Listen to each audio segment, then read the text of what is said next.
Selamat datang di sebuah tempat di mana malam tidak pernah benar-benar tenang. Sebuah ruang di antara cahaya dan gelap, di mana kisah-kisah mistis dari seluruh pelosok negeri kembali hidup. Inilah Nanti Malam, tempat di mana rasa penasaran dan rasa takut bertemu dalam satu cerita.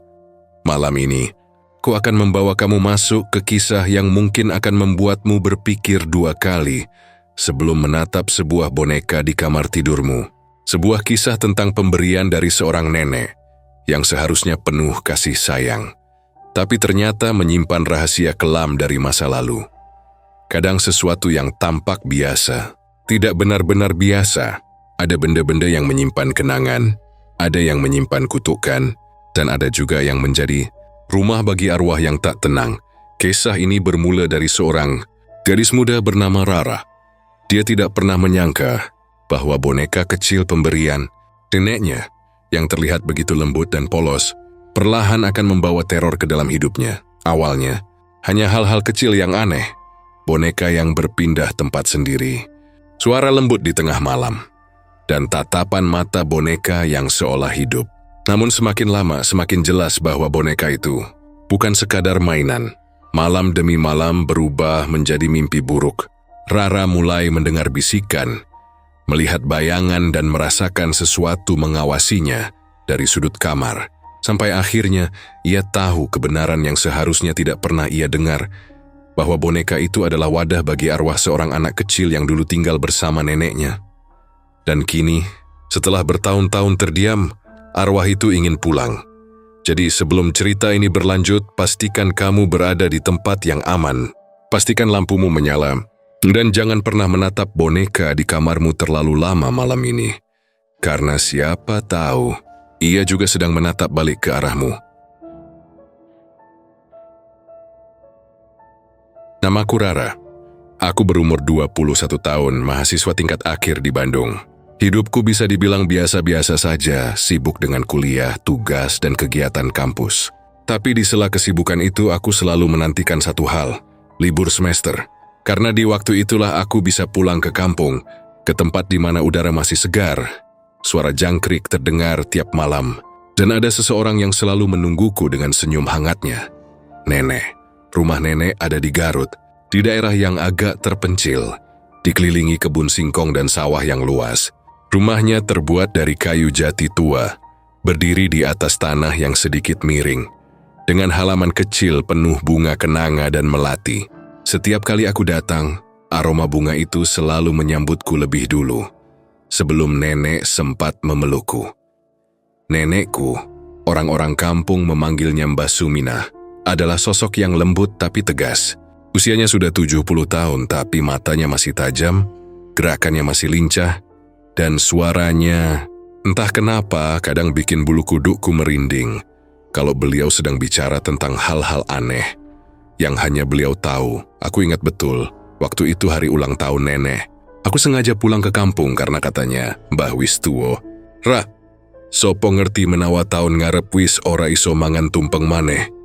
Beliau tertawa kecil waktu bilang itu, tapi matanya seperti menatap jauh, seolah tahu sesuatu yang tidak aku mengerti. Hari itu ramai sekali. Beberapa tetangga datang. Ada yang bawa kue, ada yang bawa buah, ada juga yang hanya ingin ikut berdoa bersama. Di tengah suasana hangat itu, nenek memanggilku ke kamarnya. Rara, sini nak. Mbih arep menehi opo-opo, katanya sambil berjalan pelan ke arah lemari tua di sudut kamar. Aku mengikutinya. Lemari itu dari kayu jati juga. Warnanya sudah pudar. Dan di permukaannya ada ukiran bunga yang entah kenapa selalu terlihat seperti berubah bentuk tiap kali aku perhatikan lama-lama. Nenek membuka pintunya perlahan. Suara engselnya berderit panjang, seperti keluhan seseorang yang sudah lama tidak disentuh. Dari dalam beliau mengeluarkan sesuatu yang dibungkus kain putih. Ini, Ra, katanya, sambil menyerahkan bungkusan itu ke tanganku. Saat ku buka, aku melihat sebuah boneka kecil. Tingginya kira-kira sejengkal tangan orang dewasa. Wajahnya putih pucat, matanya besar bulat dari kaca bening dan bibirnya tersenyum tipis. Rambutnya dikepang dua, memakai kebaya krem dan jarik batik coklat tua. Ada bros kecil berbentuk bunga di dadanya. Mungkin terbuat dari tembaga karena warnanya sedikit berkarat. Aku terdiam sejenak. Boneka itu terlihat antik. Bukan boneka modern yang biasa dijual di toko mainan, tapi seperti buatan tangan zaman dulu. Tak kenapa aku merasa boneka itu punya aura aneh. Lucu ya, Nek, kataku pelan, mencoba tersenyum.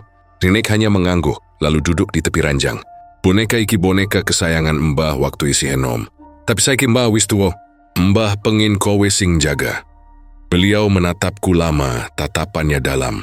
Seperti ingin memastikan aku benar-benar mendengarkan. Rawat baik-baik ya, Ra. Ojo dibuang, ojo dirusak, lan ojo ditaruh ing jaba kamar pas wengi. Nada suaranya pelan tapi tegas. Aku spontan tertawa kecil. Hehe, iya Nek, aku jagain kok. Emangnya kenapa sih, Nek? Takut hilang? Nenek tersenyum samar, tapi senyum itu bukan senyum lega. Lebih seperti senyum yang menyembunyikan sesuatu. Pokoki manut wae. Nanti kowe ngerti dewe. Waktu itu aku pikir nenek cuma terlalu sentimental. Ya wajar kan, boneka itu mungkin punya nilai kenangan buatnya. Aku cium tangan nenek, lalu membawa boneka itu ke kamarku di rumah nenek. Kamar itu kecil, jendelanya menghadap ke kebun belakang. Dan dari sana bisa terlihat pohon pisang tua, yang konon katanya tumbuh di atas bekas sumur lama. Sejak kecil aku memang sering dengar cerita dari nenek. Kalau sumur itu dulu sempat ditutup, karena ada yang tenggelam di dalamnya. Anak perempuan katanya, tapi aku tak pernah terlalu percaya.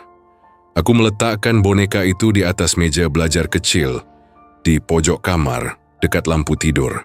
Boneka itu tampak manis di bawah cahaya kuning redup. Senyum tipisnya seperti menatapku lembut. Tapi entah kenapa setiap aku memalingkan wajah dan menatap kembali, aku merasa posisi kepalanya sedikit berubah, seolah menatap lebih langsung ke arahku. Malam mulai turun. Angin dari jendela membawa aroma tanah basah. Ayu sudah bersiap tidur. Tapi sebelum itu sempat kulihat nenek berdiri di depan kamarku. Wis ditaruh di jero kamar tora? Tanya nenek pelan. Iya Nek, aman kok. Beliau mengangguk pelan. Yo wis tutup jendela Neo. Moyo nganti angin melebu. Aku menuruti ucapannya. Setelah lampu kamarku padamkan, hanya lampu kecil di meja belajar yang masih menyala, memberi sedikit cahaya pada boneka itu. Dalam hati aku masih merasa lucu. Masa iya boneka bisa jadi masalah? Turisu dengan pikiran ringan. Tapi di tengah malam aku terbangun. Awalnya aku tak tahu kenapa. Ruangan sunyi, hanya suara serangga dari luar jendela. Tapi kemudian aku sadar, lampu meja masih menyala dan boneka itu tidak dari tempat. Aku menegakkan badan, menatap ke arah meja belajar. Kosong. Kursi di dekat jendela tampak bergeser sedikit, dan di sana, ya Tuhan, boneka itu duduk di atas kursi, menghadap keluar jendela. Jantungku berdebar. Ya, aku berusaha berpikir logis. Mungkin aku yang lupa. Mungkin aku yang tadi mindahin tanpa sadar. Tapi perasaan itu, perasaan aneh seperti sedang diperhatikan, tak mau pergi. Aku mendekat pelan, mengambil boneka itu dan meletakkannya kembali di meja. Aku tertawa kecil untuk menenangkan diri. Kamu lucu banget sampai aku halu begini. Setelah itu aku kembali tidur. Tapi mimpi malam itu terasa ganjil. Dalam mimpiku aku melihat sosok anak kecil memakai kebaya yang sama dengan boneka itu. Rambutnya dikuncir dua, wajahnya mirip. Hanya saja kulitnya pucat dan matanya kosong. Ia duduk di bawah pohon pisang di belakang rumah nenek sambil bernyanyi lirih. Lagu yang tak pernah kudengar sebelumnya. Waktu aku mendekat, dia menoleh padaku. Senyumnya sama persis seperti boneka itu. Rara, suaranya pelan, hampir seperti bisikan yang diseret angin. Aku ingin menjawab, tapi mulutku tak bisa bergerak. Lalu tiba-tiba dia menghilang. Aku terbangun dengan napas tersengal. Keringat dingin membasahi leherku. Ku coba menenangkan diri, menatap ke arah meja. Boneka itu masih di sana. Tapi, ini yang membuat darahku serasa berhenti mengalir. Kedua kepang rambutnya yang semalam rapi, kini tampak kusut dan panjangnya tidak sama lagi, seperti ada yang memainkannya. Aku menatapnya lama. Tatapan mata kaca boneka itu seolah mengikuti gerakku. Dan di bawah cahaya redup lampu, aku bisa bersumpah senyumannya sedikit berubah. Lebih lebar, tapi aneh. Keesokan paginya, aku sarapan bersama nenek. Aku ingin cerita soal boneka itu. Tapi entah kenapa lidahku keluh. Seolah ada perasaan yang menahanku untuk tidak menyebutkannya. Nenek hanya memandangi aku dari seberang meja sambil tersenyum pelan. Turune panak ra. Aku mengangguk ragu. Lumayan, Nek. Beliau tersenyum lagi. Wis, sing penting ojo ngapa-ngapa karo boneka kui. Aku menatapnya bingung. Kenapa sih, Nek? Emangnya boneka itu ada apanya? Beliau hanya menatap keluar jendela. Pandangannya kosong. Ana barang sing ora sakjanera. Sing penting kowe eling pesen embah. Aku terdiam. Dari sesuatu dalam nada suaranya. Rasa takut yang disembunyikan. Hari itu aku menghabiskan waktu membantu nenek di dapur, menyapu halaman, dan sesekali duduk di teras sambil menikmati udara sore. Tapi dalam setiap kegiatan itu pikiranku selalu kembali ke boneka. Di kamarku. Sore menjelang malam, aku kembali ke kamar. Suasana terasa tenang tapi ada hawa dingin yang berbeda. Aku melirik ke arah meja. Boneka itu masih di tempatnya. Namun kali ini, ada sesuatu di bawah meja. Sehelai rambut panjang yang kusut tergeletak di lantai. Aku memungutnya, panjang, hitam dan entah milik siapa. Aku buru-buru buang ke tempat sampah. Malam pun datang lagi. Aku menutup jendela seperti pesan nenek, menyalakan lampu kecil dan berusaha tidur. Tapi suara angin di luar seperti berbisik pelan, rara. Aku menutup telinga dengan bantal, tapi bisikan itu tetap terdengar. Dan di antara bisikan itu samar-samar terdengar suara tawa kecil, tawa anak kecil. Lembut tapi mengerikan, aku membuka mata perlahan. Di meja, boneka itu sudah tidak duduk tegak lagi. Kyoya terbaring miring, menghadap ke arahku. Senyum di wajahnya seolah semakin lebar dan aku bisa merasakan matanya seakan hidup. Malam itu aku tidak bisa tidur lagi.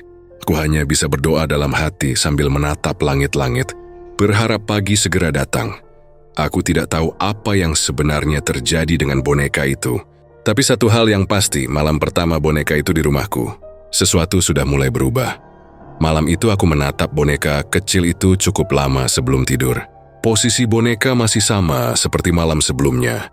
Duduk manis di atas meja belajar, tepat di sebelah lampu kecil yang cahayanya redup kekuningan. Ku sengaja memiringkan sedikit kepalanya agar tidak terlalu terasa seperti sedang menatapku. Rasanya aneh kalau setiap kali menoleh. Aku selalu merasa dia memperhatikan. Aku menarik selimut, memejamkan mata, mencoba mengabaikan perasaan tidak nyaman itu. Angin dari celah jendela berembus pelan, membawa aroma tanah dan bunga kenanga dari halaman belakang. Suasana kampung yang tenang seharusnya membuat tidurku nyenyak, tapi entah kenapa, malam itu terasa agak lain. Seperti ada sesuatu yang tidak ingin aku tidur. Begitu fajar datang dan matahari menembus tirai jendela, aku terbangun perlahan. Aku menoleh ke meja belajar, tapi yang kulihat membuat tubuhku langsung menegang. Boneka itu tidak di sana. Lampu kecil masih menyala, tapi di kursi dekat jendela, boneka itu sedang duduk, tegak lurus, kepalanya sedikit menunduk, tangannya di pangkuan, seolah sedang memandangi halaman luar. Aku menatap lama, berusaha memastikan apakah aku mungkin lupa menaruhnya di situ. Tapi tidak, kuingat jelas tadi malam aku taruh di meja. Aku tidak pernah pindahkan ke kursi itu. Aku menghela napas, mencoba menenangkan diri. Mungkin aku yang enggak sadar, gumamku pelan. Kuambil bonekanya, lalu taruh lagi di tempat semula. Hari itu aku banyak menghabiskan waktu di luar. Nenek sibuk menjemur pakaian. Aku bantu sedikit. Lalu ikut beliau ke dapur, menyiapkan sayur asem dan sambal terasi. Siang itu cerah, suasana rumah adem, dan aku mulai lupa dengan kejadian tadi pagi. Tapi malam harinya, setelah aku kembali ke kamar, aku sadar bahwa aku tidak bisa terus menganggapnya kebetulan. Boneka itu lagi-lagi berpindah tempat. Sekarang posisinya di atas lemari pakaian, tepat di sudut ruangan. Aku menatap Ken Manas dengan dahi berkerut. Aku tahu aku tidak mungkin meletakkannya di sana. Lemari itu tinggi, bahkan aku harus pakai kursi kalau mau menaruh sesuatu di atasnya. Aku menatap lama boneka itu. Di bawah cahaya lampu kamar yang redup, wajahnya tampak sedikit berbeda. Matanya seolah lebih gelap dari sebelumnya. Senyumnya tidak seramah kemarin. Nek, panggilku dari depan kamar mencoba memastikan nenek masih bangun. Tapi tidak ada jawaban. Hanya suara angin dan jangkrik dari luar rumah. Aku kembali menatap ke arah boneka itu. Lalu memutuskan untuk menurunkannya. Saat ku pegang, tubuhnya terasa dingin sekali. Seperti habis disiram air. Aku taruh lagi di meja belajar dan menatapnya sambil bergumam pelan. Kamu jangan aneh-aneh ya. Aku jagain kamu kok, kata nenek juga harus dijaga. Malam kedua berlalu dengan rasa tidak nyaman. Aku terus terbangun setiap beberapa jam, selalu dengan perasaan seperti sedang diawasi. Sekali waktu aku merasa mendengar suara kecil seperti langkah kaki, tapi ketika aku buka mata, kamar tetap kosong. Hanya bayangan boneka di bawah cahaya lampu yang tampak seolah bergerak. Pagi berikutnya, boneka itu berpindah lagi. Kali ini ia berdiri bersandar di pintu kamar. Aku langsung berhenti di tempat begitu melihatnya. Rasanya jantungku seperti berhenti berdetak sesaat. Aku tidak ingat kapan terakhir kali aku menaruhnya di situ. Apalagi posisi berdiri seperti itu. Aku ambil napas dalam-dalam, lalu menegur dengan suara pelan, "Kamu ngapain sih, hah? Maunya apa?" Tentu saja tidak ada jawaban. Tapi anehnya saat aku mendekat, udara di sekitar pintu terasa dingin sekali, sampai bulu kudukku berdiri semua. Aku pikir mungkin ada angin dari celah bawah pintu. Tapi saat aku coba tutup rapat, suhu dingin itu tetap ada, seperti berasal dari boneka itu sendiri. Aku akhirnya taruh lagi boneka di meja, lalu keluar kamar dan duduk di teras. Siang harinya aku menelpon Mama di Bandung. Aku ceritakan sedikit tentang boneka pemberian nenek yang sering berpindah tempat. Mama hanya tertawa kecil dari seberang telepon. Suaranya terdengar ringan seperti biasa. "Paling kamu yang lupa naruh, Rah. Jangan nonton film horor mulu deh, nanti kebawa mimpi," katanya sambil tertawa. Ku ikut tertawa hambar, walau sebenarnya tidak merasa lucu. "Iya sih, mungkin aku aja yang capek. Udah bantuin nenek aja sana. Jangan dipikirin aneh-aneh." Setelah telepon itu, aku mencoba berpikir positif. Tapi dalam hati kecilku, ada rasa aneh yang makin lama makin kuat. Malam keempat datang lebih cepat dari yang kuharapkan. Aku tidak tahu kenapa. Waktu berjalan terasa lambat sepanjang sore. Tapi begitu matahari tenggelam, malam langsung terasa menekan. Nenek sudah tidur di kamarnya. Dan aku sendirian di kamar yang diterangi satu lampu kecil di meja belajar. Boneka itu kembali kuposisikan di tempat yang sama. Berharap kali ini tidak akan berpindah lagi. Aku berbaring dengan posisi menghadap ke tembok, mencoba memaksa mata tertutup. Tapi pikiranku tidak tenang. Aku mendengar bunyi jam dinding berdetak keras, padahal biasanya suaranya tidak pernah mengganggu. Lalu dari arah meja, terdengar suara halus seperti kain diseret perlahan. Aku menahan napas pura-pura tidur. Suara itu berhenti. Beberapa detik kemudian terdengar suara krek, seperti kayu yang bergeser pelan.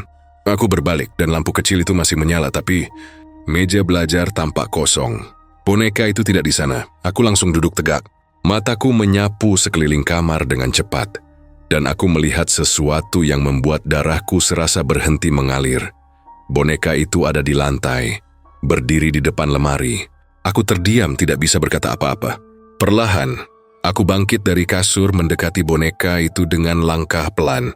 Suasana kamar hening, tapi aku bisa mendengar suara jantungku sendiri berdetak keras. Aku membungkuk mengambil boneka itu. Begitu tanganku menyentuh bajunya, aku merasa dingin luar biasa. Tidak seperti dingin angin malam biasa, tapi dingin yang seperti menyentuh batu nisan. Tubuhku merinding, tapi aku tetap berusaha mengatur napas. "Cukup ya, jangan pindah-pindah lagi," bisikku pelan. Aku taruh lagi boneka itu di atas meja. Tapi sebelum aku memalingkan wajah, aku merasa seperti ada sesuatu yang bergerak di sudut mataku. Aku menoleh cepat, tapi tak ada apa-apa. Namun saat aku menatap boneka itu lagi, aku yakin senyumnya sedikit berubah, lebih lebar, dan matanya seolah lebih berkilau. Aku akhirnya kembali ke kasur tapi tak bisa tidur. Aku memejamkan mata sambil berdoa dalam hati, mencoba mengusir rasa takut. Beberapa kali aku seperti mendengar langkah pelan di dekat meja, tapi aku tidak berani membuka mata. Aku hanya bisa bergumam, "Ya Allah, aku ora wedi." Entah jam berapa aku akhirnya tertidur, tapi aku terbangun lagi karena suara ayam jantan. Matahari sudah menembus jendela. Tubuhku pegal, dan saat aku menatap ke arah meja, boneka itu masih di sana. Aku lega sejenak, tapi ketika aku mendekat, aku melihat ada sesuatu di bawah meja. Ada bekas jejak kaki kecil, menempel samar di lantai kayu. Kecil sekali, seperti kaki anak kecil berumur 4 atau 5 tahun. Jejak itu berarah dari dekat pintu ke meja tempat boneka itu duduk. Ku membungkuk, menyentuhnya, dingin. Dan sedikit basah, aku segera mundur dan menarik napas panjang. Rasanya dada sesak, seperti sedang menahan sesuatu yang ingin keluar. Aku ingin berteriak memanggil nenek, tapi suaraku tercekat. Akhirnya aku hanya duduk di tepi kasur, menatap boneka itu tanpa berkedip. Beberapa menit kemudian, nenek mengetuk pintu kamar. "Rara tangi nakwis esuk." Aku langsung menjawab, "Iya, Nek," dengan suara agak serak. Nenek masuk sebentar membawa segelas teh hangat. Pandangannya sempat jatuh ke arah boneka di meja, dan entah kenapa wajahnya berubah sedikit. Tapi beliau cepat menutupi ekspresinya. "Boneka kui isi apik, Tora?" Tanyanya sambil tersenyum. Aku mengangguk, berusaha terlihat biasa saja. "Masih, Nek, cuma kemarin kayaknya pindah-pindah tempat." Nenek terdiam sebentar, lalu tersenyum lagi. Tapi senyumnya tipis dan matanya tidak ikut tersenyum. "Kadang ana barang sing duwe karepe dewe ra, sing penting ojo dianiaya. Ojo diomongi kasar." Aku mengangguk pelan, walau tidak sepenuhnya mengerti maksudnya. Hari itu aku berusaha menjalani aktivitas seperti biasa. Tapi pikiran tentang boneka itu terus menempel di kepalaku, seperti bayangan yang tidak bisa dihapus. Tiap kali aku masuk kamar, mataku langsung mencari boneka itu duluan, memastikan posisinya tidak berubah. Tapi entah kenapa, meski tidak berpindah, aku merasa matanya selalu mengikuti langkahku. Malam kelima, sebelum tidur, aku menatapnya lama. "Kalau kamu memang hidup, tolong jangan ganggu aku ya. Aku cuma mau tidur tenang." Suaraku nyaris bergetar waktu mengucapkannya. Dan malam itu, untuk pertama kalinya aku bermimpi lagi tentang gadis kecil berkebaya. Dia berdiri di tengah halaman rumah nenek. Rambutnya berkepang dua, sama seperti boneka itu. Tapi kali ini, wajahnya tampak lebih jelas. Kulitnya pucat, matanya berair, dan senyumnya sama persis seperti boneka itu. Dia melambaikan tangan ke arahku pelan, lalu berkata lirih, "Aku kangen, Rara." Aku sebut tidak mengenalnya. Aku ingin bertanya siapa dia. Tapi sebelum sempat bicara, angin berhembus kencang sekali, membuat rambut gadis itu terurai. Di ujung rambutnya ada sesuatu, seikat tali kecil yang mirip kain jarik boneka itu. Aku terbangun dengan jantung berdegup cepat. Tanganku dingin, dan saat aku menatap meja, boneka itu masih duduk di tempatnya. Tapi kali ini, posisi kepalanya miring sedikit ke kanan. Arah yang sama persis seperti gadis kecil di dalam mimpiku. Malam itu, aku tidak tidur lagi. Ku hanya duduk memandangi boneka itu sampai langit di luar mulai memudar ke warna abu-abu pagi. Dan untuk pertama kalinya aku benar-benar yakin, apapun yang ada di dalam boneka itu bukan hanya sekadar kain dan benang. Malam itu jadi malam paling panjang yang pernah aku alami. Jam di dinding menunjukkan pukul 2:12 menit. Dan seluruh rumah sunyi.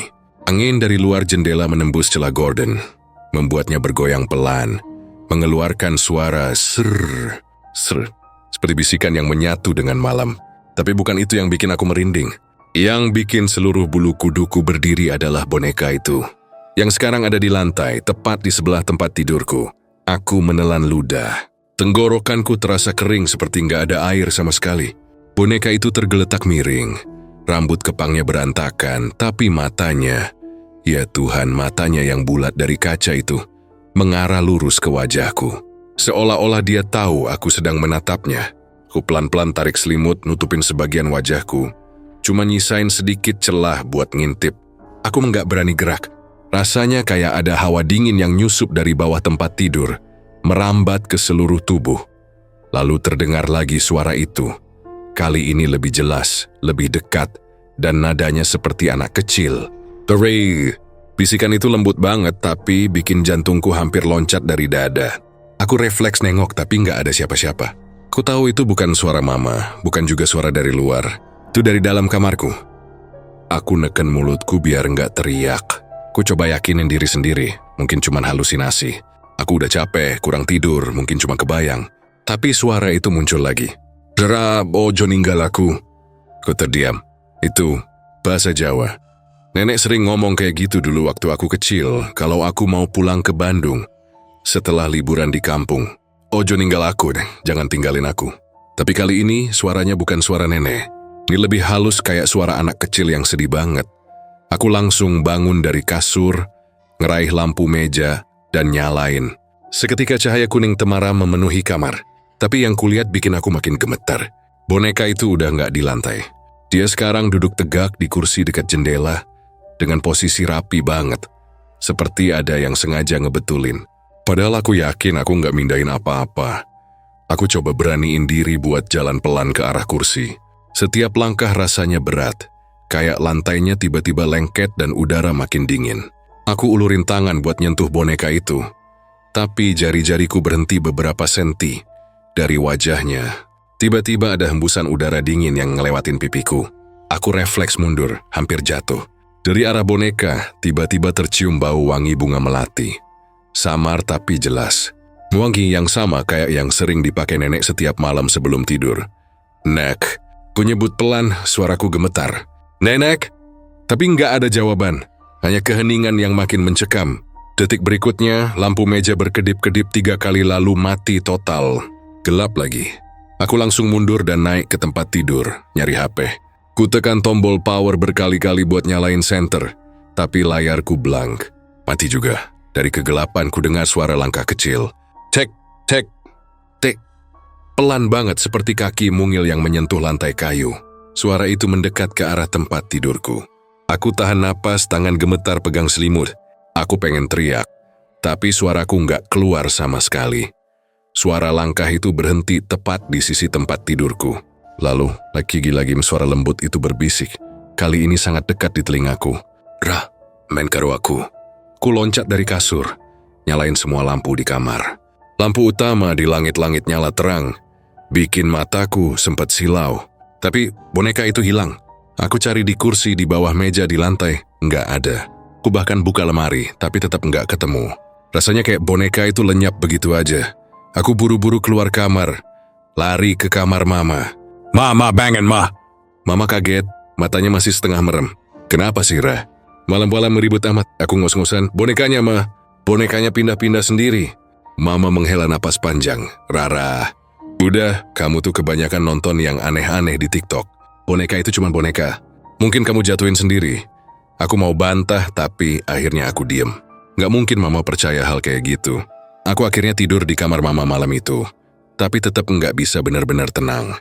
Sekitar jam 3 lewat aku baru bisa merem. Tapi sebelum aku benar-benar tertidur, aku sempat dengar suara halus dari arah kamarku, yang pintunya masih sedikit terbuka. Selamat bobo, Rara. Suaranya pelan banget kayak desahan. Aku langsung nutup pintu kamar Mama rapat-rapat. Besok paginya aku nekat balik ke kamarku. Aku kira mungkin semuanya cuma mimpi. Tapi pas aku buka pintu aku langsung lemas. Boneka itu duduk manis di atas kasurku. Posisi tangannya memegang sesuatu. Kalung kecil dengan liontin berbentuk hati. Aku kenal kalung itu. Itu kalung pemberian nenek waktu aku ulang tahun ke-10 dan sudah lama hilang. Ku yakin banget aku nggak pernah ngelihatnya lagi sejak nenek meninggal tahun lalu. Tanganku gemetar waktu aku ngambil kalung itu dari tangan boneka. Ada bau wangi melati yang sama, kuat banget kali ini. Sampai bikin perutku mual. Ku duduk di lantai, mataku panas antara takut dan kangen. Dalam hati aku mikir, apa ini cara nenek buat datang lagi? Tapi kalau iya, kenapa harus lewat boneka kayak gini? Hari-hari setelah itu semuanya makin aneh. Setiap malam selalu ada suara kecil di kamar. Kadang tawa halus, kadang langkah kaki. Kadang kayak suara boneka diseret. Aku mulai takut sendiri di kamar, jadi tiap malam aku tidur bareng Mama. Tapi anehnya, walaupun aku nggak masuk kamar, besok paginya boneka itu selalu muncul di tempat baru. Kadang di meja makan, kadang di ruang tamu, bahkan pernah sekali di depan pintu kamar mandi. Mama akhirnya mulai percaya ada yang nggak beres. Suatu malam beliau bilang, Ara, mungkin boneka itu ada sesuatu. Kita bawa aja ke orang pintar. Aku langsung setuju. Tapi malam sebelum kami sempat bawa boneka itu, kejadian paling menyeramkan terjadi. Sekitar jam 2 pagi, aku kebangun lagi karena dengar suara perempuan nyanyi pelan banget. Nadanya kayak lagu dolanan anak kecil. Tapi suaranya berat, serak, dan jauh dari kata lembut. Lagu itu terdengar dari arah kamar nenek yang sudah lama dikunci sejak beliau meninggal. Aku dan Mama berdiri di depan pintu kamar itu. Mama pegang tanganku erat, wajahnya pucat. Ra, kamu dengar? Ku cuma bisa angguk pelan. Suara nyanyiannya makin lama makin jelas. Lirilir, lirilir, tandurewus sumilir. Lagu Jawa yang dulu sering dinyanyiin nenek waktu aku kecil. Tapi kali ini ada sesuatu yang salah. Irama dan nadanya terdengar pelan, berat, dan penuh rasa sedih. Aku beraniin diri buat ngintip lewat lubang kecil di pintu kayu itu. Dan di dalam sana, aku lihat bayangan seorang perempuan tua duduk di kursi goyang. Rambutnya panjang, bajunya kebaya krem sama persis kayak boneka itu. Tapi yang bikin aku hampir pingsan, di pangkuannya ada boneka yang sama. Boneka itu digendongnya sambil diusap-usap kepalanya. Aku mundur sambil teriak, "Mah, di dalam ada orang." Tapi begitu Mama buka pintu dengan paksa, kamar itu kosong. Kursi goyangnya berhenti perlahan, dan di lantainya cuma ada satu benda. Boneka itu duduk rapi di tengah ruangan. Sejak malam itu, aku tahu ini bukan sekadar boneka yang bisa pindah tempat. Ada sesuatu di dalamnya, sesuatu yang masih hidup. Sejak malam itu, tidur sudah tidak lagi terasa seperti tidur. Setiap kali mataku terpejam, seolah ada dunia lain yang menungguku masuk ke dalamnya. Gelap, dingin, dan berbau tanah basah. Malam pertama setelah kejadian di kamar nenek, aku bermimpi. Dalam mimpi itu, aku berdiri di depan rumah kayu tua, rumah nenek di Garut. Langitnya gelap pekat tanpa bintang. Hanya ada cahaya rembulan samar yang menyorot halaman depan rumah. Di tengah halaman itu duduk seorang gadis kecil, rambutnya dikepang dua, mengenakan kebaya krem dan jarik batik. Mirip persis dengan boneka yang selalu berpindah tempat itu. Dia duduk menghadapku, tapi wajahnya tertunduk. Dari bibirnya keluar lantunan lagu Jawa pelan. Suaranya serak tapi nyanyian itu terasa akrab. Meskipun aku tidak tahu apa artinya. Lir ilir, tandure wusumilir. Aku terpaku mendengarkan. Nada lagu itu lembut tapi menyayat. Seperti ada rasa rindu bercampur sedih di dalamnya. Aku ingin bicara, ingin bertanya siapa dia. Tapi suaraku seolah tertahan di tenggorokan. Saat aku berusaha mendekat, gadis itu mengangkat wajahnya perlahan. Wajahnya pucat, matanya hitam pekat, tapi di antara kegelapan itu aku melihat air mata mengalir di pipinya. Dia menatapku dan dengan suara pelan bergetar, dia berkata, "Jangan pulangkan aku ke sana lagi." Seketika angin dingin bertiup kencang, membuat rambutku berkibar dan tubuhku menggigil. Suara itu menggema di kepalaku berulang-ulang. "Jangan pulangkan aku ke sana lagi." Sampai akhirnya aku terbangun dengan napas terengah dan tubuh basah oleh keringat dingin. Jam menunjukkan pukul 3:15. Lampu kamar redup, dan aku bisa merasakan hawa dingin yang tidak wajar di sekitar tempat tidurku. Aku duduk, mencoba menenangkan diri, tapi pandanganku terhenti di lantai dekat meja belajar. Ada jejak kaki kecil di sana, berwarna coklat kehitaman seperti lumpur. Jejak itu mengarah langsung ke meja tempat boneka itu duduk. Aku menelan ludah, mendekat perlahan. Jejaknya kecil, seukuran kaki anak kecil berumur sekitar 7 tahun. Tapi yang paling menakutkan, lumpurnya masih basah. Tanganku gemetar saat aku menyentuh lantai. Dan benar, lumpur itu masih lembek. Aku mundur, napas terasa berat dan tiba-tiba tercium lagi wangi melati. Lebih kuat dari sebelumnya. Boneka itu duduk di sana dengan wajahnya yang sama polosnya. Tapi kali ini ada sedikit noda lumpur di ujung jariknya. Aku terdiam cukup lama sampai akhirnya aku mendengar langkah kaki dari luar. Mama membuka pintu kamar dan melongok, "Rara, kamu belum tidur? Udah jam 3. Aku menunjuk ke lantai dengan suara pelan. "Ma, lihat." Mama mendekat, tapi anehnya, begitu dia melihat lantai itu ekspresinya datar. "Lantai apa, Ra?" "Bersih kok." Aku terkejut. "Tapi tadi ada jejak kaki kecil, Ma. Lihat deh." Mama mengerutkan kening. "Rara, kamu capek. Sudah tidur lagi ya." Dia menepuk bauku lembut lalu keluar dari kamar. Tapi begitu pintu tertutup, aku menatap lantai lagi. Dan jejak itu masih ada. Hari-hari berikutnya, mimpi itu terus berulang. Setiap malam, gadis kecil itu muncul lagi. Duduk di tempat yang sama, menyanyi lagu yang sama. Tapi tiap kali aku bermimpi ada sedikit perbedaan. Kadang rumah nenek terlihat makin rusak. Gentengnya bocor, dindingnya berlumut. Kadang gadis kecil itu nggak lagi sendiri. Ada sosok lain di belakangnya. Samar berdiri diam, seperti bayangan seseorang yang lebih tua. Malam ketiga mimpi itu terasa paling nyata. Dalam mimpi itu, aku berdiri di depan rumah nenek sambil memanggil, "Nak, siapa kamu?" Gadis itu menatapku dengan mata sayu lalu menjawab, "Aku dulu tinggal di sini." "Aku anaknya." "Anaknya siapa?" Tanyaku pelan. Dia menunduk dan dengan suara hampir tak terdengar dia berbisik, "Anaknya Simboh." Seketika bulu kuduku berdiri. Simbok adalah sebutan nenek untuk dirinya sendiri. Bahkan mama pun kadang memanggil beliau begitu. Aku ingin bertanya lagi, tapi tanah di bawahku tiba-tiba bergetar. Dan dari balik rumah muncul sosok perempuan tua berpakaian kebaya krem. Wajahnya mirip nenek, tapi matanya gelap dan kosong. Dia menatapku sambil berkata lirih, "Roh, ojo percaya karo omongane bocah iku." Aku langsung terbangun dengan teriakan kecil. Kali ini, bukan cuman keringat yang membasahi tubuhku, tapi juga rasa takut yang sulit dijelaskan. Aku duduk lama di tepi ranjang, menatap boneka itu yang duduk di kursi. Tatapan matanya seolah mengikuti setiap gerakanku. Hari itu aku memutuskan untuk mencari tahu tentang masa lalu nenek. Ku tanya ke mama, "Ma, waktu muda nenek pernah punya anak selain kamu?" Mama tampak kaget, lalu tertawa kecil. "Kamu ini aneh, Ra. Emangnya kamu pikir nenek sembunyiin anak?" "Enggak lah. Nenek cuma punya aku satu-satunya. Tapi kenapa aku mimpi terus tentang anak kecil, Ma? Dia mirip banget sama boneka itu." Mama terdiam beberapa detik lalu berkata, "Nenek memang dulu pernah cerita. Waktu masih muda dia sering ngerawat anak tetangganya yang sakit. Anak itu meninggal karena demam tinggi.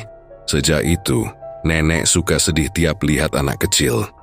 Aku merasa dada sesak. Mungkinkah arwah anak kecil itu yang ada di boneka? Malamnya aku mencoba tidur lebih cepat, tapi perasaan gelisah nggak hilang. Tepat jam 2, aku mendengar suara langkah kecil lagi. Cek, cek, detek, dari arah pintu. Aku pura-pura tidur menutup mata rapat-rapat, tapi suara itu berhenti di samping tempat tidurku, lalu terdengar suara lembut, seperti anak kecil yang sedang menangis.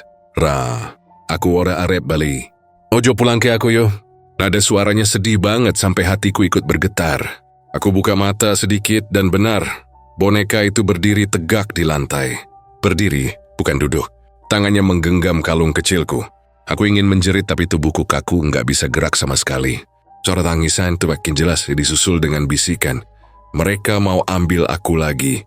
Tiba-tiba dari arah jendela terdengar suara ketukan keras. Seperti ada yang mengetuk kaca dengan kuku. "Tok, tok, tok," 3 kali. Aku memaksakan ibuku untuk bangun. Dan begitu bisa, aku langsung lari ke arah pintu. Tapi saat aku menoleh ke belakang, boneka itu sudah kembali duduk di kursi, dengan posisi sama seperti semula. Pagi harinya, aku benar-benar ngerasa nggak sanggup lagi. Aku cerita semuanya ke mama, dan kali ini mama nggak bisa lagi nyembunyikan rasa takutnya. "Ra, kayaknya kita bawa aja boneka itu ke Ustaz." Aku kenal Ustaz di ujung kampung yang suka bantu orang kalau ada gangguan aneh. Aku langsung setuju. Sore itu, kami bawa boneka itu ke rumah Ustaz. Rumahnya kecil, sederhana, dan di dalamnya tercium bau dupa. Ustaz itu menatap boneka dengan lama, lalu berkata pelan, "Boneka ini bukan benda biasa. Ada arwah yang terikat di dalamnya. Arwah anak kecil yang belum tenang." Mama menelan ludah. "Bisa dilepaskan, Pak?" Ustaz itu mengangguk pelan. "Bisa, tapi ada syarat. Jangan pernah menolak kalau dia menunjukkan diri di mimpi terakhir. Dia ingin bicara 1 kali sebelum pergi." Malam itu aku kembali mimpi. Kali ini suasananya berbeda. Gadis kecil itu berdiri di depan rumah nenek sambil membawa boneka di tangannya. Dia tersenyum lemah lalu menatapku. "Rara, aku orangnya laki Simbok. Aku cuma kangen." Aku mendekat dan untuk pertama kalinya aku bisa bicara lancar dalam mimpi. "Kamu siapa sebenarnya?" Dia menatapku, matanya berair. "Aku anak yang dulu dirawat Simbok. Aku meninggal waktu demam, tapi Simbok sayang banget sama aku. Dia buat boneka ini supaya aku nggak kesepian. Tapi waktu Simbok tua, aku disimpan di kotak di gudang. Aku kesepian." Suaranya pecah di tengah kalimat, dan dia mulai menangis. "Aku cuma pengen main lagi sama Simbok. Tapi sekarang Simbok udah nggak ada." Air mataku menetes. Aku tahu rasa kehilangan itu. "Kamu mau aku bantu?" Dia mengangguk pelan. "Jangan buang aku, tapi jangan juga simpan aku di rumah. Pulangkah aku ke tempat pertama aku dikubur, di belakang rumah Simbok, di bawah pohon mangga." Aku langsung terbangun dengan napas tersengal. Tanpa pikir panjang, aku bangunkan mama dan cerita semuanya. Kami memutuskan pergi ke rumah nenek keesokan paginya. Di belakang rumah, tepat di bawah pohon mangga tua, kami gali tanah pelan-pelan. Dan di kedalaman 1/2 meter, kami nemuin sesuatu, sepotong kain lusuh, dan potongan kecil gelang anak-anak dari kain merah. Mama menatapku dengan wajah pucat. "Rap, ini mungkin benar." Kami taruh boneka di atas kain itu. Lalu ustaz yang datang bersama kami membaca doa panjang. Saat doa terakhir selesai, angin bertiup pelan dan untuk pertama kalinya, aku mencium wangi melati itu bukan dengan rasa takut, tapi dengan tenang. Malamnya aku tidur tanpa gangguan. Tak ada mimpi, tak ada bisikan. Tapi tepat sebelum aku benar-benar terlelap, aku mendengar suara lembut. Jauh sekali seperti berbisik di telingaku. "Matur nuwun, Rara." Setetes air mata mengalir di pipiku. Untuk pertama kalinya setelah berminggu-minggu, aku merasa damai. Namun jauh di dalam hati, aku tahu satu hal. Cerita ini belum benar-benar selesai. Karena kadang arwah yang tenang pun masih bisa pulang bila ada yang memanggil namanya. Waktu itu sore menjelang maghrib, langit di luar sudah mulai oranye keunguan. Ku duduk di tepi tempat tidur, ponsel di tangan dan hati berdebar. Setelah semua kejadian aneh yang terus berulang, akhirnya aku memberanikan diri menelpon nenek di kampung Garut. Tangan rasanya dingin, napas pun berat. Sambil menunggu sambungan tersambung, aku menatap boneka itu yang duduk diam di pojok kamar dengan wajah yang entah kenapa terlihat berbeda sore ini. Nada sambung berdering beberapa kali. Lalu terdengar suara serak lembut yang selalu aku rindukan. "Hello Rara, Nek. Ini Rara. Oh cucuku, piye kabarmu nak?" Aku menelan ludah sebelum menjawab, "Aku baik Nek, tapi aku mau cerita sesuatu tentang boneka yang nenek kasih waktu itu." Awalnya aku cerita dengan suara terbata-bata. Aku ceritain semua kejadian sejak boneka itu pertama kali aku bawa pulang ke Bandung. Bagaimana boneka itu suka pindah tempat, bagaimana suara bisikan muncul tiap malam, bahkan mimpi tentang anak kecil yang terus menghantuiku. Suara nenek di seberang telepon berubah pelan, agak bergetar. "Rara." "Iya, Nek. Kamu taruh bonekanya di kamar ya?" "Iya, Nek. Memangnya kenapa?" Hening sejenak di ujung sana. Suara napas nenek terdengar berat diselingi batuk kecil. Setelah beberapa detik, barulah nenek bicara dengan nada yang sangat pelan, seperti takut didengar oleh sesuatu. "Aduh, Nak. Boneka itu bukan mainan. Itu wadah arwah anak kecil yang dulu tinggal sama nenek." Dunia rasanya berhenti. Aku diam, menatap boneka itu dengan perasaan campur aduk. "Wadah arwah?" Suaraku hampir tidak keluar. "Iya, Rara," jawab nenek pelan. "Itu bukan boneka biasa. Dulu waktu kamu kecil, nenek nggak pernah kasih kamu main boneka itu kan? Karena nenek tahu, di dalamnya ada jiwa yang belum tenang." Aku gemetar. "Jiwa siapa, Nek?" Nenek menarik napas panjang sebelum melanjutkan. "Namanya Dini, anak tetangga nenek dulu. Anak manis, cantik, suka main di halaman sambil nyanyi lagu dolanan Jawa. Tapi nasibnya kasihan, Ra. Waktu umurnya baru 7 tahun, dia sakit demam tinggi selama seminggu. Dokter nggak bisa bantu. Akhirnya dia meninggal di rumahnya. Tapi sejak itu arwahnya nggak tenang. Dia sering datang ke rumah nenek, nangis di teras depan bilang kangen ibunya." Aku menelan ludah, bulu kudukku berdiri. "Terus, kenapa bisa masuk ke boneka itu, Nek?" "Waktu itu orang tuanya Dini pindah rumah karena takut," lanjut nenek. "Mereka minta tolong ke dukun kampung. Dukun itu bilang arwah anak itu terlalu dekat dengan rumah ini. Dia nggak mau pergi. Akhirnya dukun itu nyaranin buat mindahin arwahnya ke sesuatu yang bisa dia anggap rumah, sesuatu yang disayang. Nenek waktu itu punya boneka itu, boneka kesayangan yang selalu nenek simpen sejak muda. Akhirnya, arwah Dini dimasukkan ke sana." Aku tercekat, rasanya antara ngeri dan iba. "Berarti, boneka ini tempat arwah Dini tinggal?" Tanyaku pelan. "Iya, Nak, selama dia di rumah nenek nggak pernah ganggu. Malah kadang bantu, kayak bikin bunga di halaman mekar atau bikin rumah berasa adem. Tapi, suara nenek melemah. Kalau boneka itu jauh dari rumah nenek, dia bakal gelisah. Dia bakal nyari pulang." Aku spontan menatap boneka itu lagi. Wajahnya yang tadinya biasa aja, sekarang terasa seperti sedang menatap balik. "Jadi semua kejadian ini karena aku bawa boneka itu ke Bandung?" Tanyaku dengan suara gemetar. Nenek diam lama sebelum akhirnya menjawab. "Iya, Rara, Dini kangen rumahnya. Dia nggak tahu dia udah nggak punya jasad. Yang dia tahu cuman, dia harus pulang." Aku menggigit bibir, berusaha menahan air mata. "Nek, kenapa nenek nggak bilang dari dulu?" Nenek menghela napas panjang. Waktu itu nenek pikir dia udah tenang. Tapi waktu nenek kasih boneka itu ke kamu, mungkin arwahnya bangun lagi. Dia lihat kamu dan ngerasa kayak lihat masa kecilnya sendiri. Makanya dia ikut kamu pulang. Di seberang sana suara nenek makin serak. Tolong. Jangan marah sama dia. Bocah iku ora salah. Dia cuma pengen pulang, ngerti nak? Aku mengangguk. Walau nenek nggak bisa lihat. Dia nek, tapi aku takut. Takut itu wajar nak, jawab nenek lembut.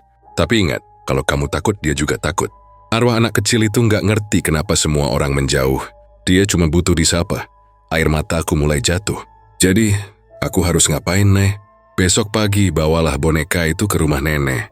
Taruh di kamar belakang, di lemari kayu, yang dulu sering kamu mainin waktu kecil.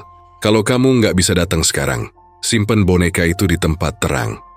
Jangan di tempat gelap. Dan jangan biarkan dia sendirian di kamar malam-malam. Aku menatap boneka itu lagi. Seolah mendengar pembicaraan kami, boneka itu tiba-tiba miring sedikit, kepalanya condong ke kanan. Aku mundur refleks. Nek, dia bergerak. Nenek langsung berkata cepat. Tenang nak, jangan panik. Dia tahu kita lagi bicara tentang dia. Ucapkan aja pelan, Dini ora usah wedi. Aku orangnya laki kowe. Katakan itu. Aku gemetar tapi menuruti. Dini ora usah wedi. Aku orangnya laki kowe. Hening beberapa detik. Tapi lalu aku mencium wangi melati samar.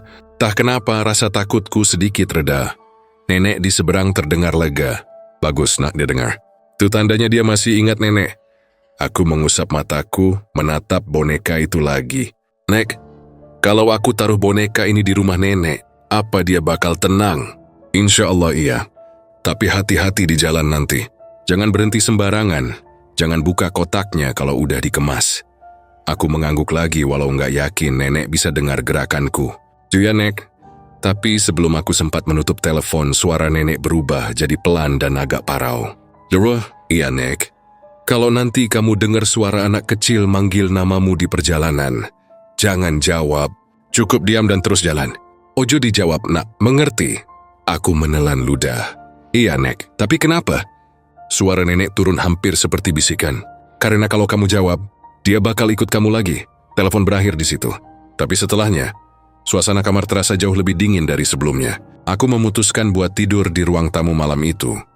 Dengan boneka itu, aku bungkus kain putih dan taruh di meja. Sekitar tengah malam, aku baru mau terlelap ketika terdengar suara pelan dari arah meja itu. Rara! Aku langsung membuka mata. Suara itu lembut, pelan banget, tapi jelas berasal dari dalam kain pembungkus. Rara, kowe arep lo nggak ya? Aja tinggal ke aku.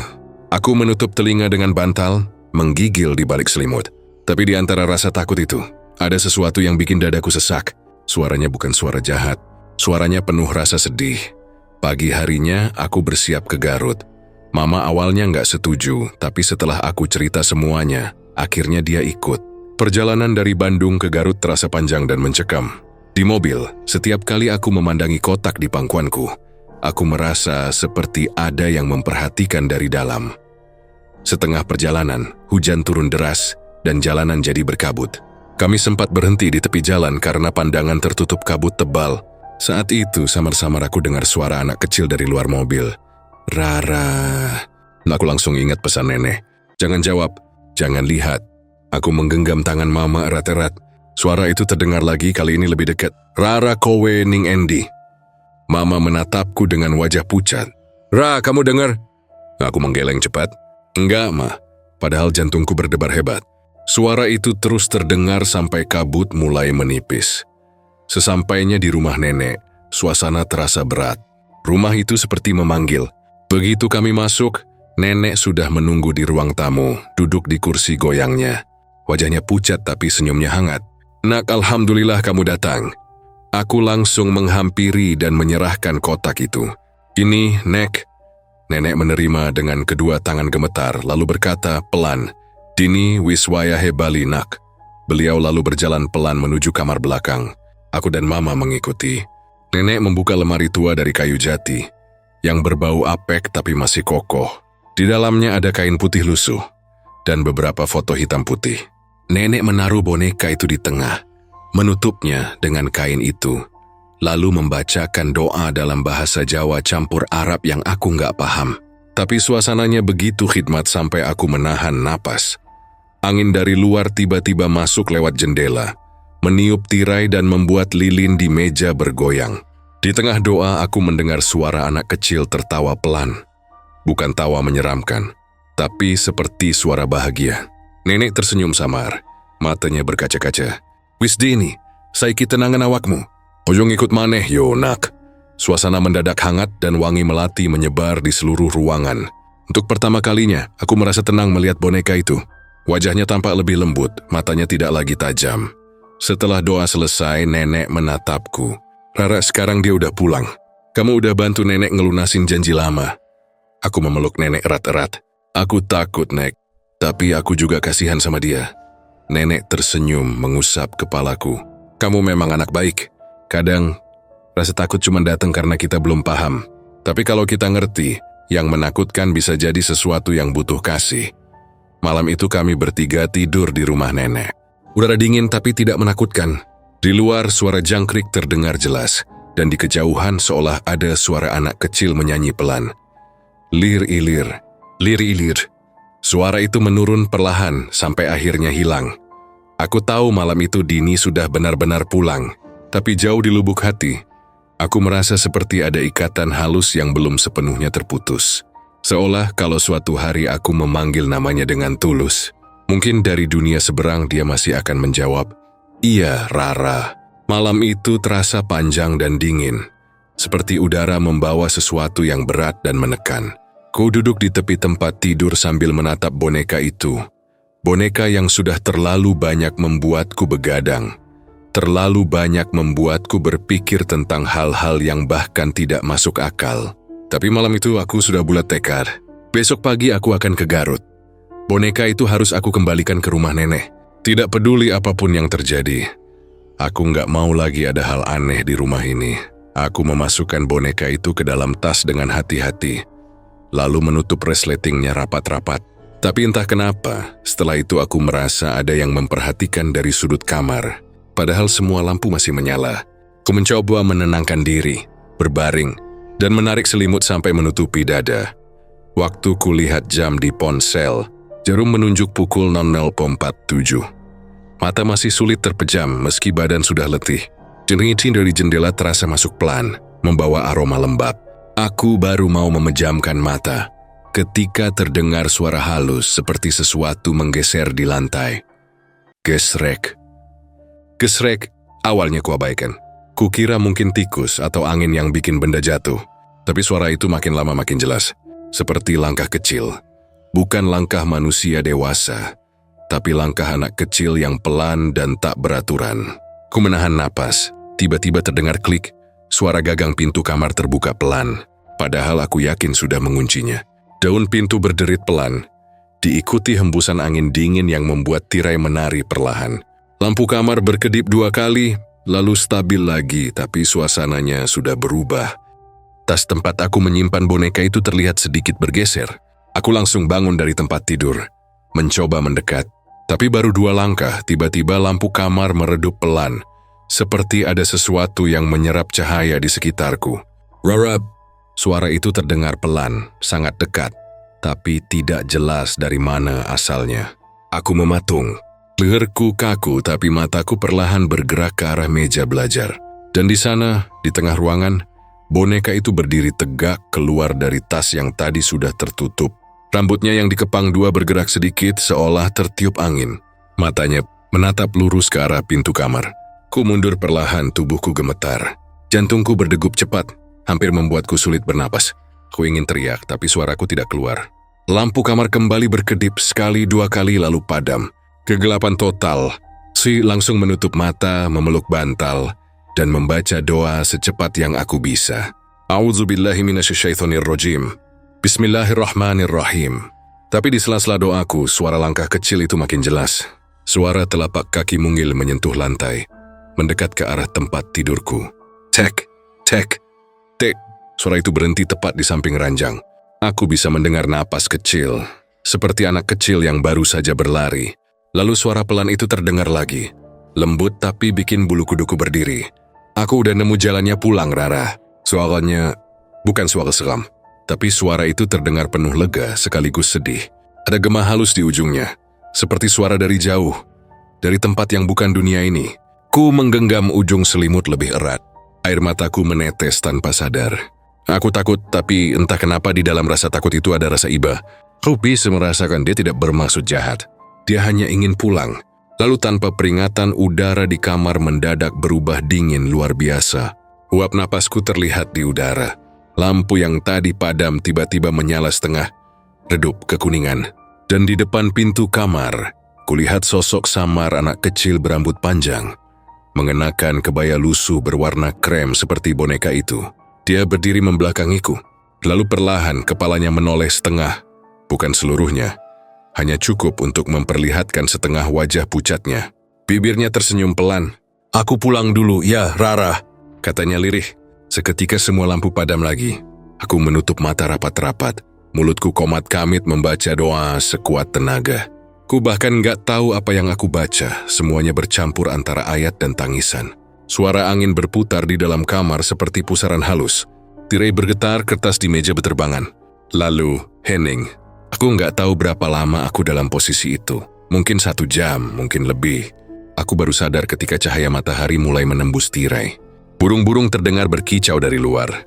Kurimo memberi mata pelan, takut melihat apapun di depanku. Kamar sudah tenang. Tas masih di tempatnya, tapi boneka itu hilang. Aku langsung mencari ke seluruh ruangan, di bawah tempat tidur, di balik lemari, bahkan ke dapur, kosong. Tidak ada tanda-tanda boneka itu. Padahal aku yakin tidak ada yang masuk ke kamarku semalam. Mama datang dengan wajah cemas. "Rara, kamu kenapa?" "Mukamu pucat banget." Aku nggak bisa langsung jawab. Aku cuma bisa duduk di lantai, masih bingung antara lega dan takut. "Mai, suaraku gemetar, bonekanya hilang." Mama menatapku, mencoba tenang. "Mungkin kamu mimpi, nah." Aku menggeleng cepat. "Enggak, Mah. Aku lihat dia berdiri tadi malam. Dia ngomong." "Ngomong apa?" Aku menatap ke jendela, lalu menjawab pelan. "Katanya dia udah nemu jalan pulang." Mama diam lama. Wajahnya berubah. Tanpa banyak bicara, beliau langsung mengambil tas dan bilang, "Kita ke rumah nenek sekarang juga." Perjalanan ke Garut pagi itu terasa panjang, tapi entah kenapa udara lebih ringan. Langit cerah, tidak ada kabut. Saat mobil melewati jembatan kecil di pinggiran sawah, aku sempat melihat sesuatu di kejauhan. Sosok anak kecil dengan kebaya krem, berdiri di tepi sungai, memegang bunga melati di tangannya. Tapi begitu aku kedip, sosok itu menghilang. Sampai di rumah nenek, suasana terasa berbeda. Udara di sekitar rumah lebih hangat, seperti tidak seseram waktu terakhir aku datang. Nenek sudah duduk di kursi goyang, seolah sudah tahu kami akan datang. "Nenek!" Aku langsung menghampiri. Bonekanya hilang. Nenek tersenyum tipis menatapku dengan mata lembut. "Ora opo-opo nak, berarti dia wes nemokne dalane dewe. Wes bali." Aku diam mencoba mencerna kalimat itu. "Jadi Nek, dia udah tenang?" "Iya Rara, bocah iku mung pengen bali. Selama iki dia bingung, tapi kowe wis bantu deweke ngerti dalane." Air mata mengalir pelan di pipiku. Semua ketegangan, semua rasa takut tiba-tiba berubah jadi haru. Aku menatap halaman rumah nenek. Di bawah pohon mangga tua, tampak seikat bunga melati segar. Wangi harumnya terbawa angin, lembut menyentuh hidung. Malamnya, aku tidur di rumah nenek. Udara kampung sejuk, suara jangkrik bersaut-sautan. Kupikir malam itu aku akan tidur nyenyak, tapi sekitar tengah malam, aku terbangun karena mendengar suara lembut dari luar jendela. "Rara," aku menoleh perlahan. Di luar, di bawah cahaya bulan, kulihat sosok anak kecil itu berdiri sambil tersenyum. Kali ini wajahnya bersih, matanya bersinar tenang. "Terima kasih," katanya lirih. Lalu sosok itu perlahan memudar bersama angin, meninggalkan wangi melati yang lembut. Aku menutup jendela, menatap langit malam yang penuh bintang, dan berbisik pelan, "Dini wiswayahe istirahat ya." Untuk pertama kalinya setelah berminggu-minggu aku tidur tanpa rasa takut. Tidak ada suara langkah, tidak ada boneka yang berpindah tempat, tidak ada bisikan yang memanggil namaku. Keesokan paginya, nenek memanggilku ke kamar belakang. Di atas lemari kayu tempat boneka itu dulu disimpan, ada sesuatu yang baru. Sebuah pita kecil berwarna merah muda yang aku kenali sebagai milik boneka itu. Nenek tersenyum. "Tandara tandanik deweke wes tenang." Aku memegang pita itu erat-erat, menatapnya lama. Rasanya seperti melihat perpisahan yang manis. Menakutkan di awal, tapi penuh arti di akhir. Sejak hari itu aku tidak pernah lagi mengalami kejadian aneh.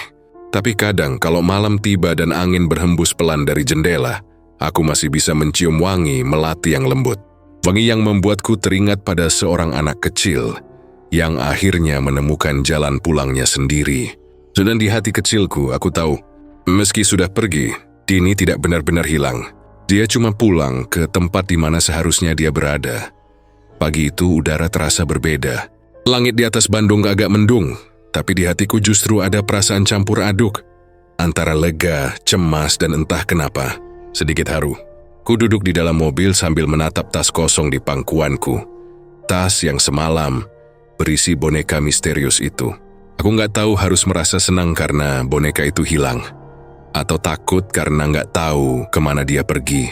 Tapi yang aku tahu, pagi itu aku harus pulang ke rumah nenek. Perjalanan ke Garut terasa lebih cepat dari biasanya. Jalan berkelok-kelok di antara pegunungan yang berkabut. Suara mesin mobil bercampur dengan pikiranku yang tak berhenti mengulang kejadian semalam. Suara lembut anak kecil itu kalimat terakhirnya yang terngiang di kepalaku. Aku udah nemu jalannya pulang, Rara. Aku masih bisa mendengarnya. Bahkan saat aku menatap keluar jendela, melihat sawah yang berkilau terkena cahaya matahari pagi. Entah kenapa, di sela rasa takutku, ada rasa damai yang aneh. Begitu mobil berhenti di depan rumah nenek, aroma melati langsung menyambut. Bunga melati selalu tumbuh di halaman rumah itu. Tapi kali ini wanginya terasa jauh lebih kuat, seperti menyelimuti udara. Nenek duduk di kursi goyangnya di teras depan, mengenakan kebaya coklat tua dan selendang batik di bahunya. Wajahnya tenang. Matanya lembut memandangku seperti sudah tahu semuanya bahkan sebelum aku cerita. Aku turun dari mobil, berjalan pelan mendekat. "Nenek!" Suaraku gemetar. Nenek menatapku dan tersenyum. "Rara wis teko ya, nak." Aku mengangguk menelan ludah. "Iya, Nek, aku mau cerita sesuatu." "Tentang boneka itu?" Nenek mengangkat tangannya pelan seolah menenangkanku. "Ora usah, nak, nenek sudah tahu." Aku mengerutkan kening, bingung. "Maksud nenek?" Beliau berdiri pelan, lalu menunjuk ke arah ruang tamu. "Dia sudah di sini. Tadi malam, bonekanya kembali sendiri." Aku terdiam. Dada rasanya diremas dari dalam. Aku menoleh ke arah ruang tamu, dan langkahku berhenti di ambang pintu. Di atas meja kayu tua di tengah ruangan, boneka itu duduk rapi. Wajahnya bersih, rambut kepangnya rapi seperti baru disisir. Dan di sudut bibirnya ada senyum lembut. Tapi matanya terasa hidup, seolah sedang memandangku dari balik kaca bening itu. Aku mendekat perlahan, lututku lemas. "Nenek, gimana bisa?" Nenek berjalan pelan ke arah boneka itu, mengelus kepalanya dengan lembut, seperti mengelus kepala anak kecil.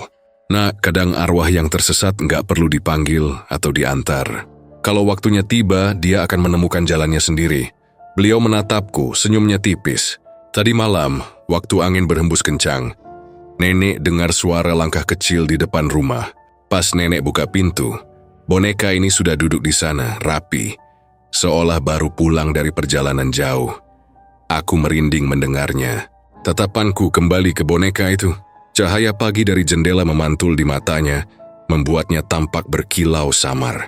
Ada sesuatu di sana, sesuatu yang membuatku sulit berpaling. Nenek kembali duduk di kursi goyangnya, suaranya pelan tapi tegas. "Sekarang dia sudah pulang, Rah. Ora usah wedi. Nenek tahu kamu ketakutan, tapi percayalah, dia cuma pengen kembali ke rumah ini." Aku menarik napas dalam-dalam, lalu duduk di lantai dekat meja. "Tapi Nek, aku benar-benar nggak ngerti, kenapa harus aku yang dibawa dalam semua ini?" Beliau menatapku lama, lalu tersenyum hangat. "Karena kamu mirip, Nak. Matamu, wajahmu waktu kecil, bahkan caramu bicara, Dini lihat kamu seperti cerminan dirinya sendiri. Makanya dia milih kamu buat bantuin dia pulang." Aku tertegun. Tiba-tiba semua kejadian aneh terasa masuk akal. Mimpi-mimpi itu, bisikan lembut di malam hari. Bahkan rasa sedih yang aku rasakan setiap kali melihat boneka itu. Semuanya bukan kebetulan. Aku menatap boneka itu lagi, kali ini tanpa rasa takut. "Jadi, sekarang dia udah tenang, Nek?" Nenek mengangguk pelan. "Iya, Ra. Tapi arwah seperti dia nggak hilang begitu saja. Resi cuma tidur. Kadang kalau rumah ini sepi, nenek masih dengar suara kecil nyanyi lagu dolanan Jawa. Suaranya lembut, halus kayak angin." Aku tersenyum samar. walau merinding di saat yang sama. "Berarti dia masih di sini ya, Nek?" Nenek mengangguk. "Iya, tapi sekarang dia nggak gelisah lagi." Kami diam cukup lama. Hanya suara burung dari luar dan angin yang meniup tirai jendela. Lalu tiba-tiba boneka itu jatuh pelan dari meja. Tidak keras tapi cukup membuatku tersentak. Aku dan nenek menatapnya bersamaan. Aku ambil, Nek. Aku berjongkok dan memungut boneka itu. Tapi saat aku menyentuhnya, aku merasa sesuatu hangat lembut seperti menyentuh tangan manusia sungguhan. Seketika mataku berkaca-kaca. Saat aku menaruhnya kembali di meja, nenek berbisik, "Wis tenang ya, Dini. Saiki omahmu wis ono sing jagani maneh." Wangi melati kembali tercium samar. Nenek menatapku, senyumnya penuh arti. "Dia ngerti kamu datang, Rah. Mungkin dia pengen ngucapin matur nuwun." Hari itu aku tinggal di rumah nenek sampai sore. Kami makan siang bareng, cerita tentang masa kecilku di kampung, tentang kenangan lama yang hampir aku lupakan. Tapi entah kenapa, sepanjang hari itu aku merasa seperti ada mata lain yang mengawasi. Bukan dengan niat jahat, lebih seperti seorang teman kecil yang nggak mau jauh-jauh. Sore menjelang maghrib, aku pamit pulang. Sebelum keluar rumah, aku menatap boneka itu sekali lagi. Cahaya senja menyorot wajahnya, membuatnya tampak hidup. Ku membungkuk pelan lalu berbisik, "Selamat tinggal, Dini. Aku harap kamu tenang ya." Seketika, seolah menjawab, kepangan rambut boneka itu bergerak sedikit, padahal tidak ada angin. Ku menelan ludah, lalu tersenyum tipis. "Iya, aku ngerti. Kamu masih di sini."